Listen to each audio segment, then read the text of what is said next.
Start small and finish big. Today I'm going to talk to you about how you can get in shape without having to go all in.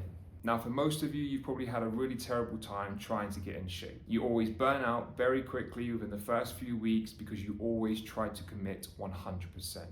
You always try to go all in with training, nutrition, and even supplementation to find yourself burning out with nothing to show for it. Then accumulatively every single year when you face dieting once again, you have the overwhelming feeling of great, now I've got to go all in once again. But the reality is 100% all in, not only is it not possible, but it's not needed.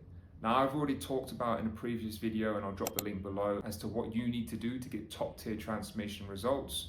But right now I'm talking about how you can take action and get started. So first of all, we're going to kickstart with nutrition. Now, instead of jumping in at the deep end, tracking your calories, weighing out your food, and worrying about your macros, you simply need to start making some subtle changes.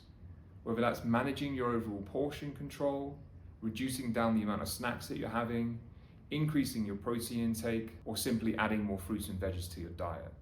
These are all very simple and subtle changes that you can make, which will have a big overall difference, not only in terms of the amount of calories that you'll end up consuming, because you're going to be more full off of a higher protein diet, a diet that has more fiber, more fruits and veggies, therefore you're less likely to then overconsume on other foods like your ultra processed or fast foods, but you're also going to be feeling 10 times better for putting good food into your body. And then what you can ultimately do over time is, as you start to become more confident in your food choices, it becomes easier, there's more overall momentum, then you can start to increase the accuracy, whether that's weighing out some of your food portions and then eventually going on to tracking. You don't need to jump all in within that first week. Build up your confidence, build up your consistency, and then you can start to increase that accuracy and commitment over time. Now, the same exact thing applies to your workouts. Whether you're someone who's going to be resistance training, joining up classes, or even going out running. You don't need to jump in and doing 5Ks every single day. Again, that's always going to lead to injury, burnout, and ultimately no results. However, what you can start doing is making sure that you're committing to at least one workout per week. Are you going to get exceptional results from one workout? No, you're not. But are you going to get exceptional results within a week anyway? Absolutely not. You need to put your foot in the door and start building that momentum. So whether that's a home workout or committing to a gym, start with one workout, do that one workout well and consistently, and then once again, you can start to build on that. Eventually, you're going to want to be working towards maybe 3 to 4 workouts per week. But the ultimate goal initially is to build that consistency and then build the frequency. So then you go from one workout per week, you start to feel more confident in that environment. You then book out that slot as a weekly occurrence in your diary, and then you double down on it. Then you find your second workout and then go on to your third and potentially even your fourth. And the same thing goes within those workouts. You're not necessarily going to go in and start hitting PBs every single workout. However, what I would expect you to do is go for quality over quantity. So that one workout that you are doing, you're starting to track the loads and monitor those workouts. And then over time, once you've increased that frequency, because it doesn't really matter if you're doing one exceptional workout every now and then, if you're not doing it frequently enough, you're never going to see results in terms of building strength or muscle mass anyway. So once you've built that frequency and now you're going 2 or 3 or even 4 times per week, now you can start to focus more so on the quality. So are you now progressing your loads over time? What do those exercises look like? Can they be improved? And once again, you're going down that more accurate and more invested effort, similar to what you were doing now with your nutrition. And finally, even things like your daily step count. Most people think that you need to jump in at the gold standard of 10,000 steps per day.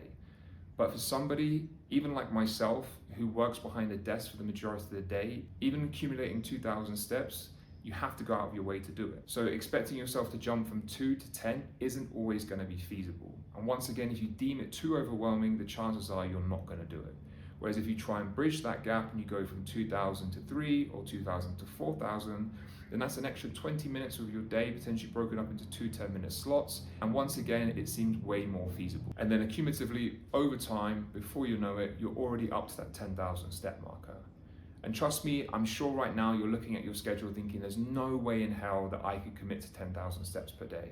There's no way in hell that I'm going to be able to find the time to do 3 workouts. There's no way in hell that I'm going to be able to map out my nutrition, weigh my food out and track it. And I'm telling you now, you will. Eventually, over time, as you start building momentum and confidence, because you are entering in at a lower expectation and standard, once you build that confidence and you start allocating time towards nutrition, training, and steps, then that also builds confidence in your results, because now you're actually seeing forward momentum. You might not be seeing as drastic results as what you were before within the first 2 weeks. However, likewise, you're not burnt out. So now you're able to continue this into weeks 3 and 4. And because you're stacking up that consistency, the results are showing up on a week-to-week basis. And because you're seeing these results, it's therefore then having a direct impact on your motivation and your desire to want to bring more to the table, because you want to see more results. So right now it may feel like you're not going to be able to commit to that in the long run, but I'm telling you now, I've had clients who've been holding down multiple jobs, have families with 3 kids, travels, socials, everything else in between, and cumulatively, they are the same. They make it work. They may only start with low-key nutritional expectations, then they may only start with adding in 5,000 steps, and then eventually they build up to workouts. Again, it's not expected for everyone that you do everything at the same time. And ultimately, throughout your transformation journey, you're going to have to understand how to push and pull anyway. There's going to be certain weeks that you're not going to be able to keep up with those standards where you're doing 3 workouts, 10,000 steps, and calorie counting. However, what you're expected to do is to be able to go, right, this week I'm away on holiday, I'm not going to be able to calculate all my nutrition and calories. However, I'm still going to make sure that I'm active. I'm still going to get in a couple of workouts. This week I'm super busy with my work deadline, so I'm not going to be able to get in 3 workouts, but I can still get in the 1 workout and I can still make sure I'm hitting at least 8,000 steps.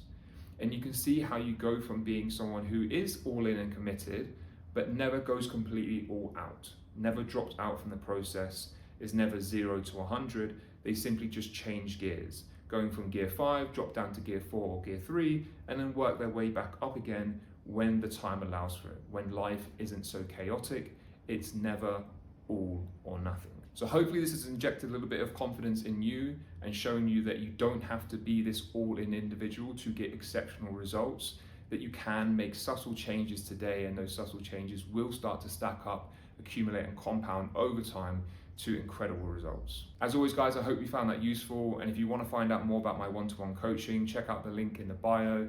Also head over to my Instagram page at TA Fitness Online.